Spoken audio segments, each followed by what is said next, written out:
everyone, this is Dr. Natalie Lenore Blackman coming to you again from this series, Learning to Abide or Abiding in the Secret Place. And I have a very just short amount of time to do this, and I'm going to try to do it quickly. But I wanted to give a little bit more insight into bitterness that I spoke about yesterday. I wanted to talk a little bit about perception again, and touch on the eyes are the windows to the soul, was an old saying, but the eyes are also the window to the liver. And so I wanted to just touch on bitterness first and go over like a definition of bitterness, which would just be anger, resentment. Those all can fall under bitterness, and it usually comes from a feeling of being done wrongly. So like I talked about that situation regarding injustice. So it's something where maybe someone close to us hurt us, said something that hurt us, and it took a deep root into our soul. And then we've become hardened or bitter about it. I can't say bitterness can be the same as unforgiveness, but they definitely, one leads to the other. So bitter ground creates an unforgiving ground. Remember I talked about, I felt like it was very hard. It also means, a bitter taste, but a very hard ground would be an unforgiving ground. So like you're trying to dig into that soil and to plant into it, and it is unforgiving. So we're going to look at everything from the perspective of soil. And so I wanted to just touch on a couple of important scriptures regarding bitterness. And again, I want to go over one other quick thing about how everything I do is based on the Creator. And the reason for that is because He knows our body, our soul, and our spirit better than we do, because He's the one that created us. And there's, of course, I can have a million arguments about not believing in God and the Creator, and that's each person's own argument, okay? And but I speak from my personal experience, and this is my personal experience. And I think once you learn to develop a relationship with the Creator of heaven and earth, then you will understand that whatever another person believes is their world, and we'll talk about that, their perception, but it can't affect yours because you actually have a relationship with someone. So getting into that, if someone walked into my clinic, which is well-being medicine, and they just wanted to come in there and look around and bring their pet there, I think they would find it very confusing if someone told them that it just appeared there, right? That well-being just developed one day, and now we treat dogs here. Usually people say, I want to see the doctor, or I want to see the business owner, right? I want to see the person that created this, that's in charge of this, because that is the person that can usually help them the most, right? Because if you create something, then you know the ins and outs of all of the areas of that particular thing that you created.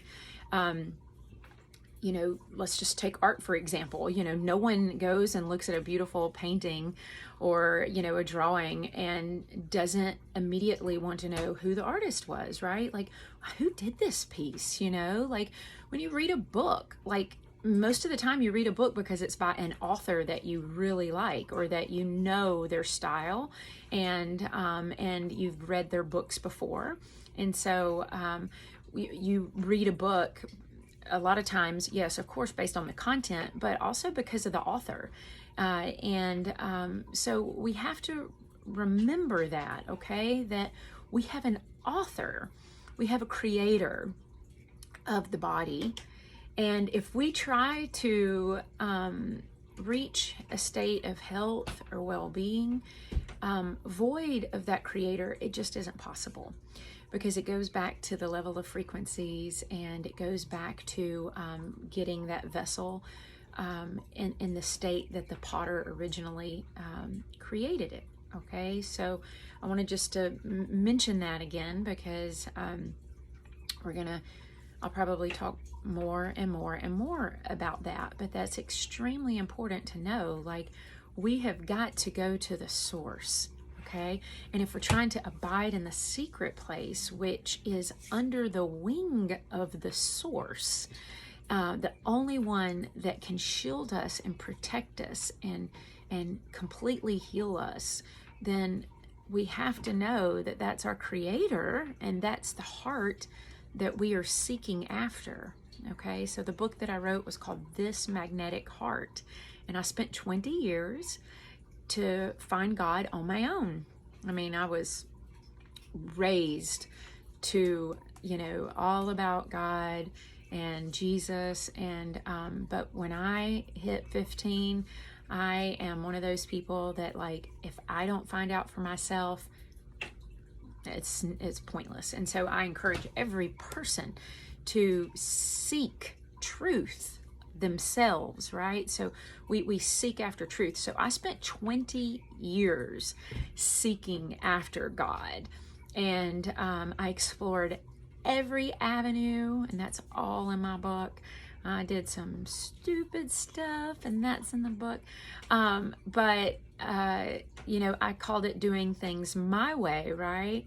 Until there was literally a voice in the wilderness that called me back one day and spoke my name as loud as anyone has ever spoken my name before, and said, "Are you ready to really learn who I am?"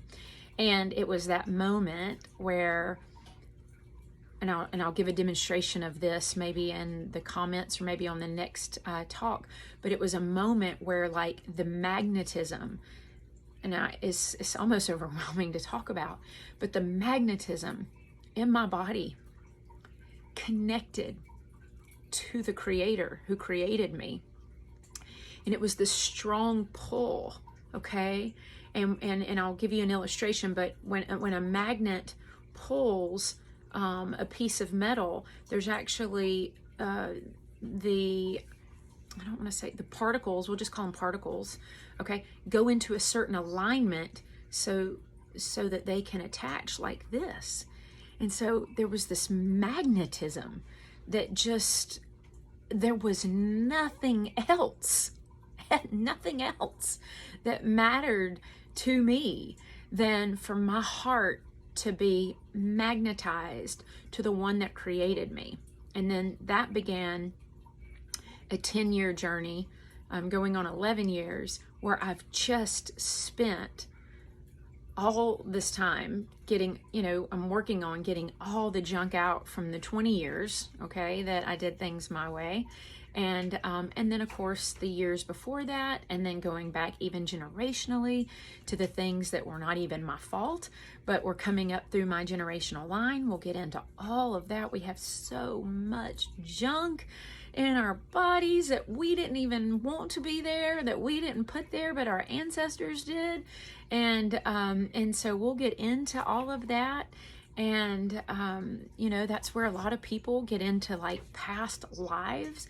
But there's a truth in so many of these things, and people don't understand them. They just disregard them. Oh, I don't want to be a part of that, or, oh, that sounds too weird.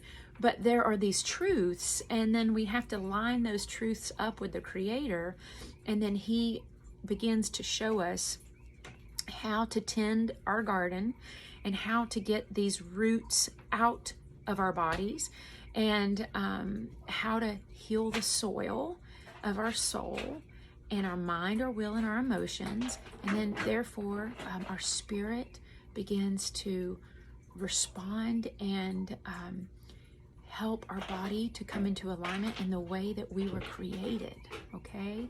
And we'll get into all of this, but we were only created for the fruits of the Spirit. We were only created for love. We were only created for joy only created for peace. We were not created for the chaos that we subject ourselves to on a day-to-day basis. And so abiding in the secret place is where we're going to learn to get into that place so that the body is shielded from the chaos. And in that, we produce a beautiful harvest, which is like a garden, right? A garden of beautiful fruits that feeds the world, that feeds those around us, that feeds those who need what we have, okay? But if we don't have it, we can't give out of our garden that doesn't have fruit. We can't give out of something that isn't there. So if our garden is only producing weeds and our neighbor is hungry and needs food, we're not going to help them. Okay? And so this is all about getting to a place where we're able to help others, but we have to take care of ourselves first. We're going to have to heal our soul, our mind, our will, and our emotions. We're going to have to heal our heart. We're going to have to heal our mind so that we can produce a harvest that others can eat from and that others can come and enjoy what we have. Okay, so I will return shortly with another section on bitterness.